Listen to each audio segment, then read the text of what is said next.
Estás escuchando No dice autor, conócete a ti mismo. Programa cultural de análisis, debate y opinión. No dice autor, espacio de reflexión filosófica.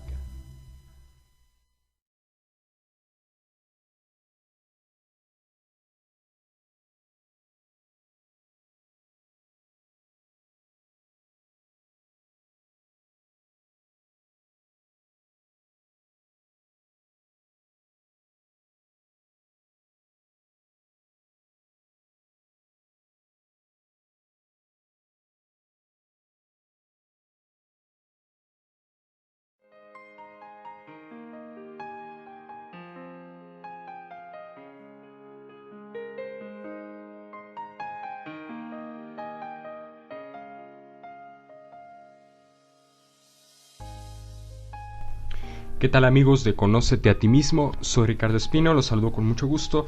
Ya retomamos hoy día viernes 3 de noviembre nuestra sección de filosofía. Vamos a compartir con ustedes pues los principales postulados del pensamiento occidental y lo haremos por supuesto con base o apoyándonos en la descripción histórica que hace el filósofo Bertrand Russell.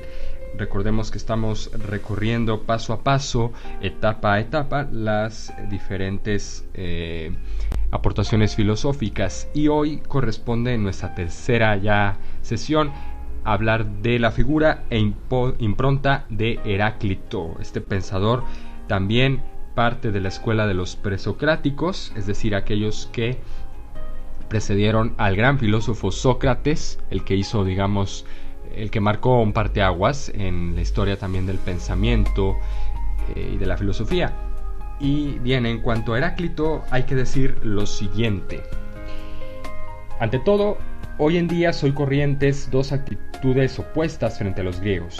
Una prácticamente general desde el Renacimiento hasta hace poco, considerada a los griegos como una adoración casi supersticiosa, como inventores de todo lo mejor y como hombres de un genio sobrehumano, con los que los modernos no pueden aspirar a compararse siquiera. La otra actitud, inspirada en los triunfos de la ciencia y en una creencia, considera a los griegos como con una adoración también supersticiosa, como un incubo, y afirma que la mayor parte de sus contribuciones al pensamiento deberían olvidarse. Esto lo dice el filósofo Bertrand Russell. Yo no puedo adoptar ninguna de estas posiciones extremas, y esa pues es la invitación que hace también a sus lectores. La hacemos extensiva a través de este programa, ya que cada uno tiene su parte de razón y de error, o sus pros y sus contras. Antes de entrar en más detalles, hay que explicar qué clase de sabiduría podemos aún extraer del estudio del pensamiento griego. Bueno, esto puede servir a modo de introducción, de preliminar, dado que ya hemos, a través de esta sería la tercera de nuestras secciones filosóficas, ya hemos estado hablando del pensamiento griego, el contexto en el que estos pensadores desarrollaron su filosofía. Hablamos, por ejemplo, la sesión pasada de Pitágoras, toda la influencia que tuvo en el ámbito cultural e incluso artístico y científico de su época, en la época del imperio, no del imperio, sino en la época de oro de Atenas, de lo que fue, luego sería pues, el imperio de Alejandro Magno, obviamente, pero en ese entonces era la capital cultural del mundo occidental, un foco muy importante del pensamiento, de la ciencia. Y bien, aquí nos saltaremos un poquito esta explicación abundante y exhaustiva que hace Bertrand Russell para llegar al aspecto ya propiamente de Heráclito. Y aquí hay que hacer un pequeño comparativo, una semejanza, ya que entre Pitágoras y Heráclito, del que nos ocuparemos en este capítulo, hay otro filósofo de menor importancia, Genófanes. Bueno, este es un filósofo que viene siendo como también de la misma escuela, sucede la línea pitagórica. Y bien, para entender un poquito esta línea, pues habría que dedicarle más tiempo, pero ahorita nos concentraremos nada más en la figura de Heráclito.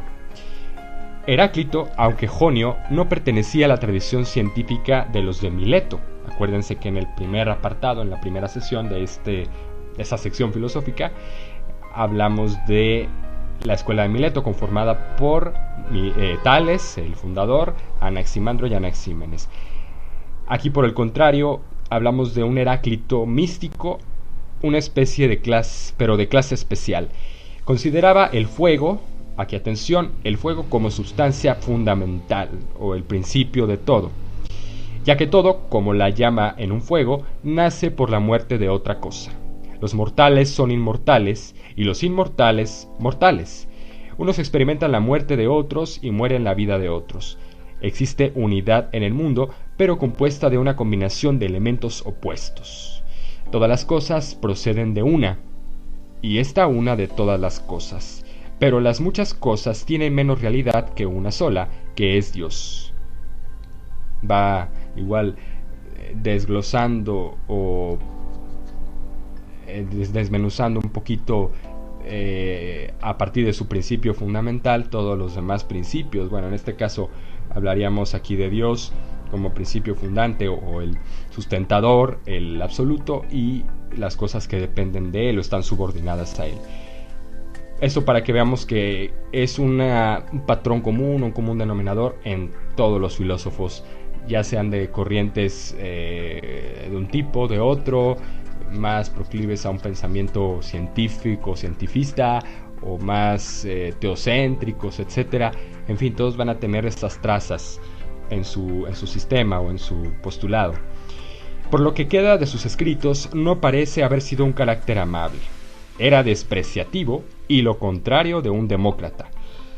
Fíjense bien, de sus conciudadanos dice: a los efesios les convendría ahorcarse, al menos todos los hombres adultos, y dejar la ciudad a los imberbes, porque han desterrado a Hermodoro, o el mejor, diciendo: no queremos un hombre que se destaque entre nosotros. Si hay un hombre excelente, hay que echarle para que viva entre nosotros. Habla mal de todos los predecesores eminentes, de los suyos, con una sola excepción. Homero debía ser borrado de la lista y golpeado. Homero viene siendo el autor de estas dos célebres obras, clásicos de la literatura universal, la Ilíada y la Odisea. Bueno, a él se le atribuyen estas grandes obras literarias que pues expresan todo el carácter, la idiosincrasia de los griegos, la cultura griega, para no errar aquí en mezclas. Y bien, hasta mismo Homero lo desprecia y lo descarta. De todos los discursos que he oído, no hay ninguno que comprenda que la sabiduría está aparte de todo. El conocimiento de muchas cosas no implica entendimiento, pues entonces hubiera enseñado a Hesiodo y a Pitágoras, Genófanes y a Acate. Pitágoras inspiraba a su propia sabiduría, lo cual solamente era un conocimiento de muchas cosas. O sea que Pitágoras solo se abocaba a su propia visión de las cosas y se cerraba un poco a las demás, y una especie de engaño. La única excepción de sus sentencias condenatorias es Teutamo, a quien considera como más importante que los demás. Bueno, hablando de que Pitágoras tenía esa especie de complejo de superioridad, de estar por encima de los demás, de ser pues un pensador sublime, casi divino. Pues de tan encumbrado que estaba, ahora con Heráclito pues baja de su pedestal. La única, bueno, esto ya lo dije. Después, su desprecio por la humanidad le lleva a Heráclito a pensar que solamente la fuerza obligará a los hombres a obrar en su propio bien. Dice: en efecto, a todo animal hay que llevarlo al pasto con golpes, y los burros prefieren la paja al oro. Como era de esperar, Heráclito creía en la guerra, y en otro de sus escritos dice: la guerra es el padre de todo y el rey de todas las cosas. A algunos seres ha hecho dioses y a otros hombres simplemente mortales, a unos esclavos y a otros libres. La guerra como uno de los principios también, digamos, emanado de esta realidad fundamental, primigenia, que que parecería como una imagen también aplicada, y es el fuego, que es para lo que Heráclito considera como el principio. El fuego que pues dilata, que erosiona, que quema, que destruye o corroe. Pues lo mismo la guerra viene siendo como un elemento que se extrae de él, no sé, bueno, aquí había que separar un poquito las cuestiones religiosas o la mitología en la que creían ellos, que le daban atributos de divinidad a las cosas naturales, de las propiedades como tal de los elementos, en este caso el fuego. Y bien, más adelante prosigue denostando, como ya lo constatamos, a diversos personajes. Y por otra parte, aquí ya hablamos de otra faceta o de otro campo, rama de la filosofía heraclitiana, y es su ética. Aquí el historiador Bertrand Russell dice que es una especie de ascetismo orgulloso, muy parecido al de Nietzsche. O sea que pues tiende a ser muy extremista, polarizar mucho las situaciones, en este caso morales. Considera el alma como una mezcla de fuego y agua. Volvemos a ver aquí el fuego presente, que todo lo permea, que todo lo imbuye, todo lo configura. Y el fuego es noble y el agua innoble, o sea que le da encima al fuego pues esa propiedad, esa formalidad, y a los demás elementos pues ya los deja como en un segundo plano, o simplemente también termina denostándolos como elementos impuros. No es así con el fuego. El alma que posee más fuego la designa como seca. El alma seca, y dice aquí, es la más sabia y la mejor. Es un placer para las almas humedecerse. O sea, el placer aquí considerado, lo vemos, y lo dirá también después Platón o los filósofos ya más posteriores, como los estoicos. Tiene trazos aquí Heráclito ya de estoicismo o matices, ciertos auspicios de estoicismo, de pues una especie de ascetismo. A un hombre borracho lo lleva dice, es un placer para las almas humedecerse. A un hombre borracho lo lleva un imberbe, o sea, lo hace convertirse en un niño, en un inmaduro. Tropieza, no sabe dónde pisa, pues su alma está húmeda. Humedecerse es, por tanto, la muerte para el alma. Es duro luchar contra el deseo del corazón. Lo que desea alcanzar, lo alcanza a costa del alma. Y no es bueno para el hombre alcanzar todo lo que desea.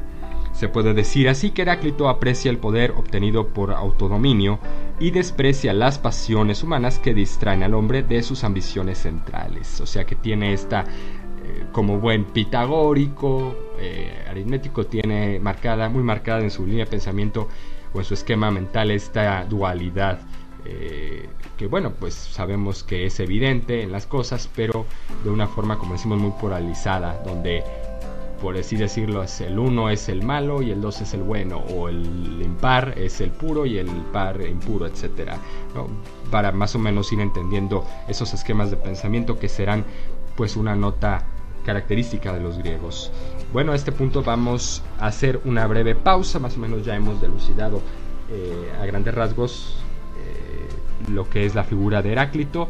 Sigan con nosotros, comenten este podcast en la página de Facebook donde estará publicado, así como también en Twitter. Síganos, comenten, compartan, y a través de la página web también ahí pueden encontrar todos nuestros enlaces, nuestros contenidos, para que pues nos dejen ahí su comentario y pues su opinión al respecto. Ya regresamos, no se desconecten.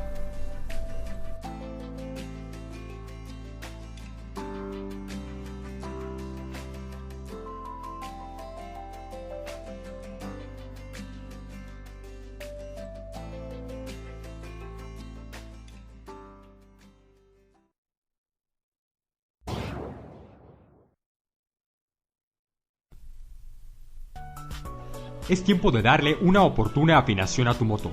En Rectificaciones Espino contamos con más de 60 años de experiencia ofreciendo servicios de calidad en la reparación de motores a diésel y gasolina. Estamos ubicados en calle Porras 302B Sur entre 5 de febrero y 20 de noviembre. Llámanos al teléfono 811-4615 o contáctanos en Facebook como Rectificaciones Espino. Ya lo sabes, es tiempo de darle una oportuna afinación a tu motor, a buen precio y con la mejor calidad.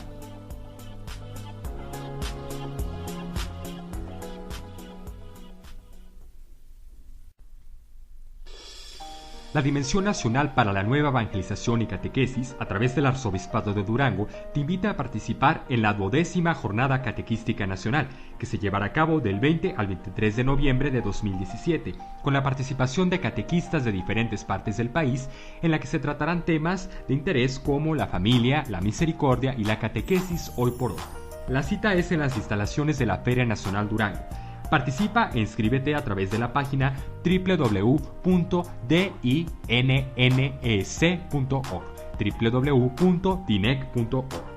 Para mayores informes, acude a tu parroquia o iglesia más cercanas. Y recuerda que la 12ª Jornada Catequística Nacional te espera.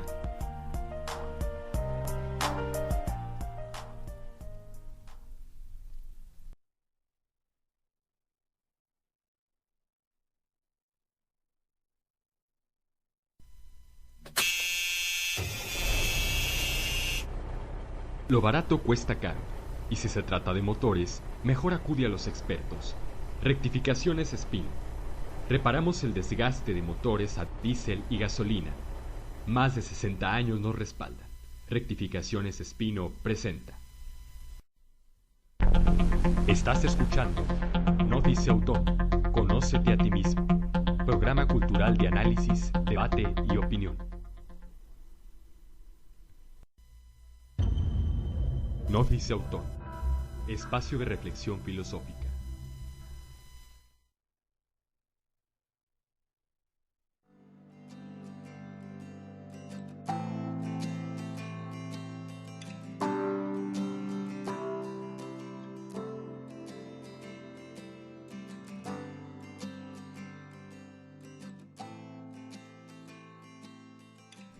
Ya estamos de regreso, amigos de Conócete a ti mismo.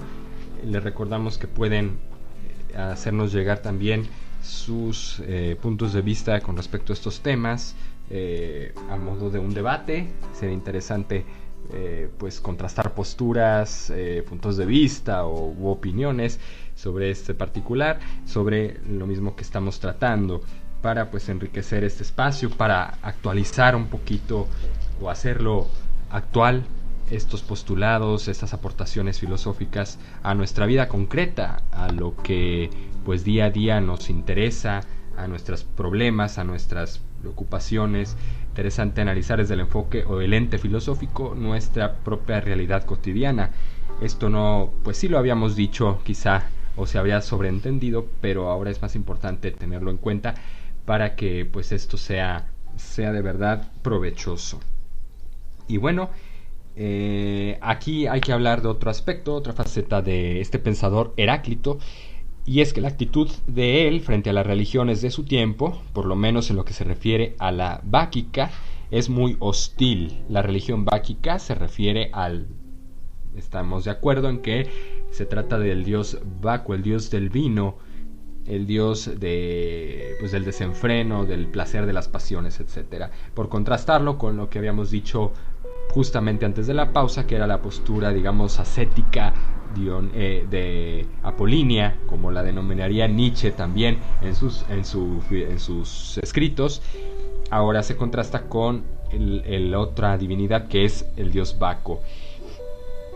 Es muy hostil, como ya dijimos, ante la religión, pero no es la hostilidad de un racionalista científico. Como dijimos, no tiene esa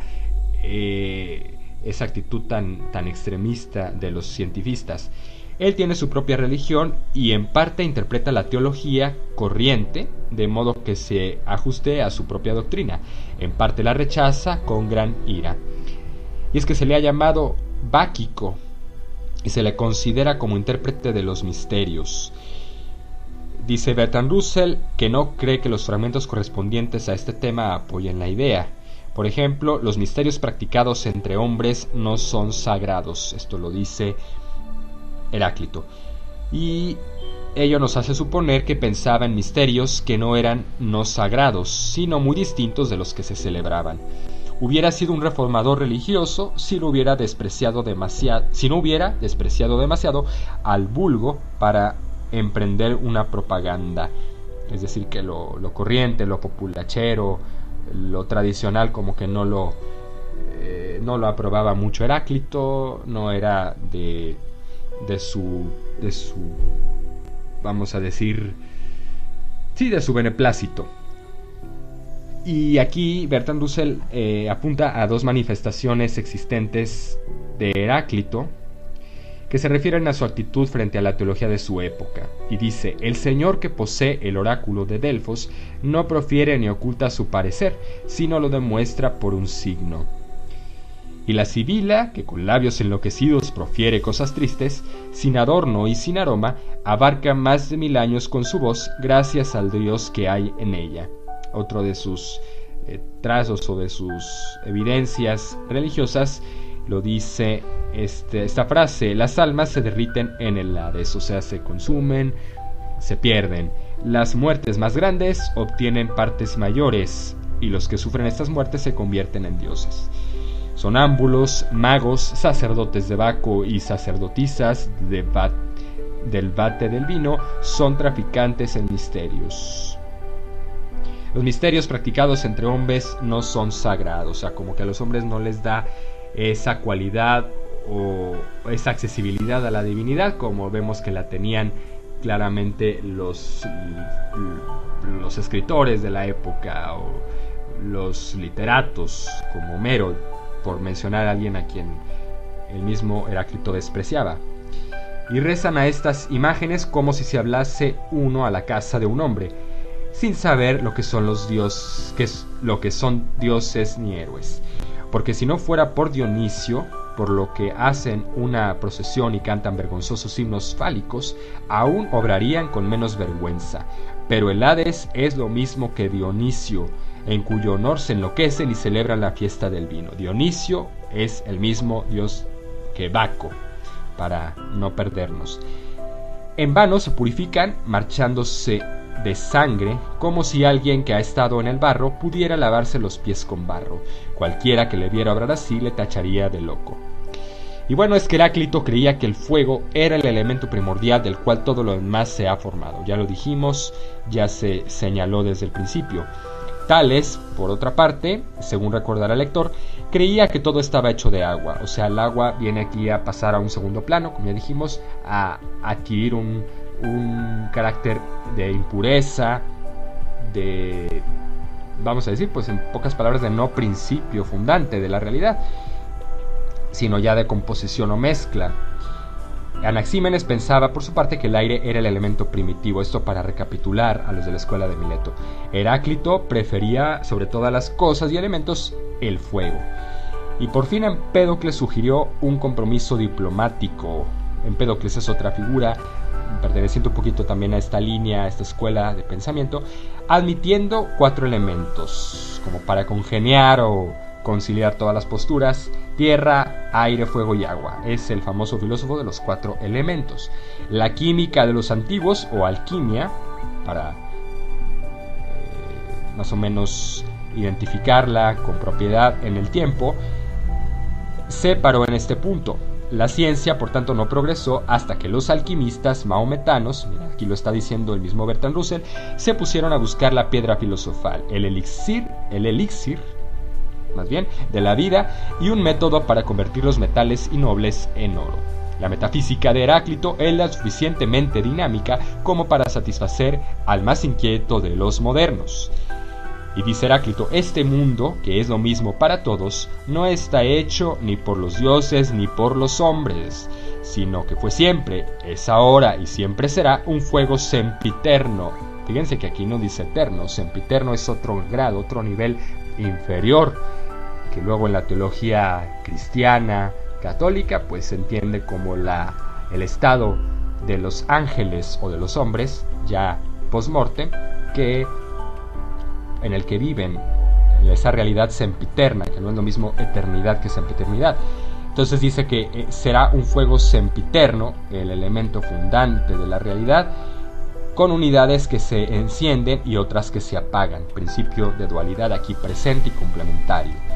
Fuego, dualidad, transformación, podemos decir. Las transformaciones del fuego son, por de pronto, los mares. La mitad del mar es tierra y la mitad tempestad. Los vientos, los huracanes, etc. Pues estamos ya muy ciertos de que son realidades que se presentan en la naturaleza, y de ello hemos tenido prueba en las últimas semanas, ya pues meses también, con los huracanes en el hemisferio norte de América.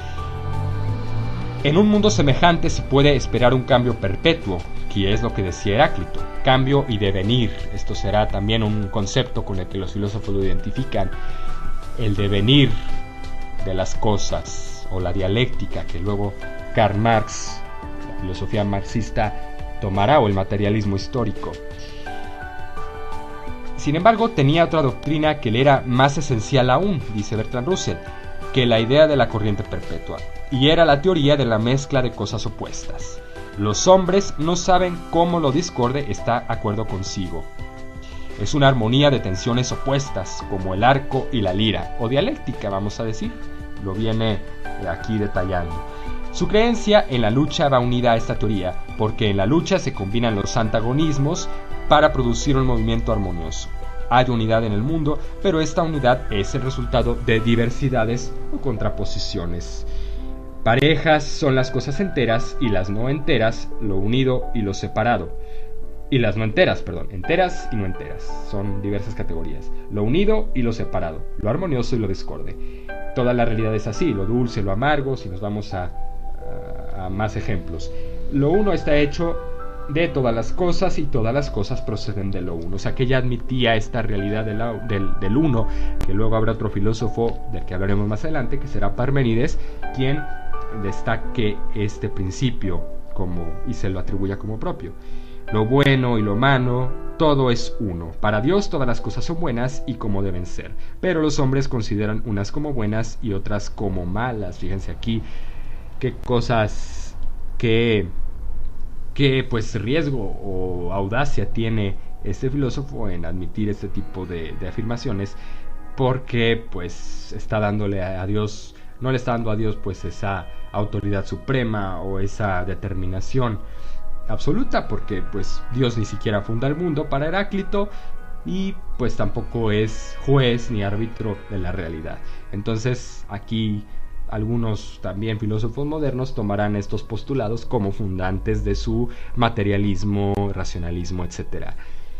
Y bueno, da mucho más ejemplos. Dice: el fuego vive de la muerte del aire, y el aire vive de la muerte del fuego. Todo es cíclico, todo es transformación.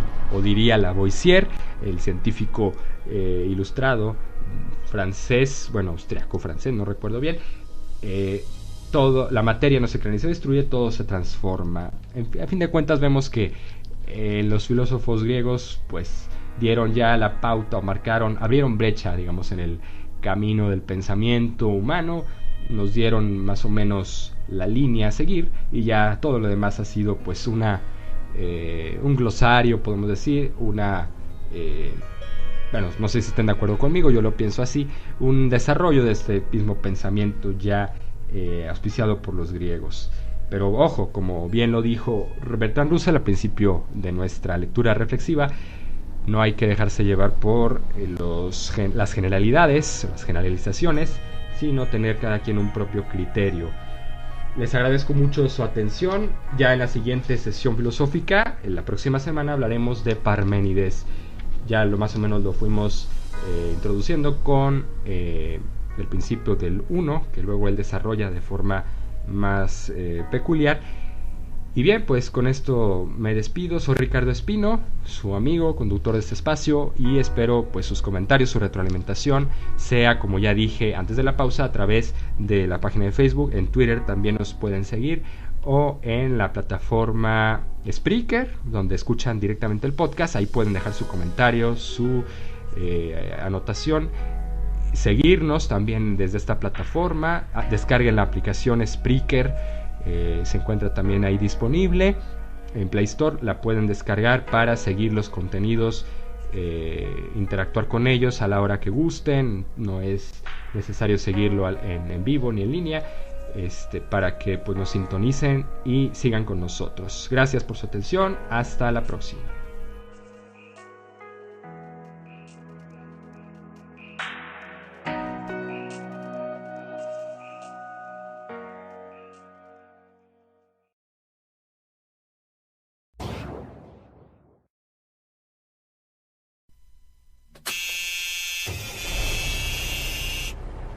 Lo barato cuesta caro, y si se trata de motores, mejor acude a los expertos. Rectificaciones Espino. Reparamos el desgaste de motores a diésel y gasolina. Más de 60 años nos respaldan. Rectificaciones Espino presenta. Estás escuchando Notice Autor, Conócete a ti mismo. Programa cultural de análisis, debate y opinión. Notice Autor, espacio de reflexión filosófica.